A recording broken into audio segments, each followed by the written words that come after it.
We've been told that money is a tool, a neutral instrument of exchange, a simple way to trade value. But what if that's the biggest illusion ever sold? What if money isn't a tool at all, but a weapon designed not to serve people but to control them? Because the truth is, money stopped being about trade long ago. And once you see how that happened, you'll never look at a dollar, a rupee, or a euro the same way again. The origins when money was real. Let's go back thousands of years before the word currency even existed. Money was once tangible value: gold, silver, grain, cattle.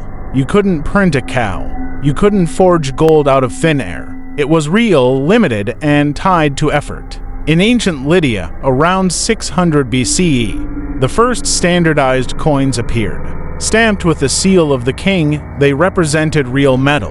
And for centuries, that was the promise of money, that it represented something real. But power has a way of bending promises, because whoever controls the medium of exchange controls the people who depend on it. The rise, governments discover the power of paper. Fast forward to the 17th century. The age of exploration had expanded trade beyond imagination. Ships were crossing oceans, empires were forming, and wars were expensive.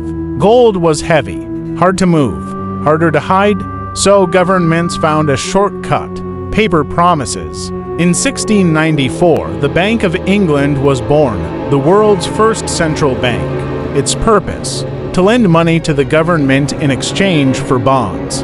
Those bonds were backed by future taxes, your future labor.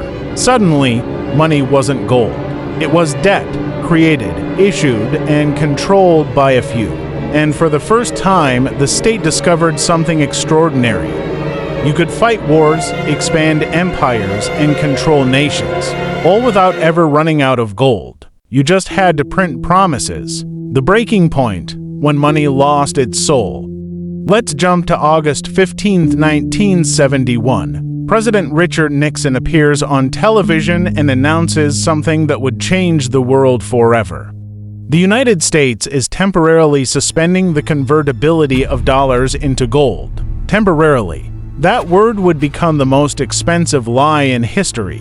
From that day forward, the US dollar, and by extension, all world currencies, were no longer tied to anything real. Money became faith-based.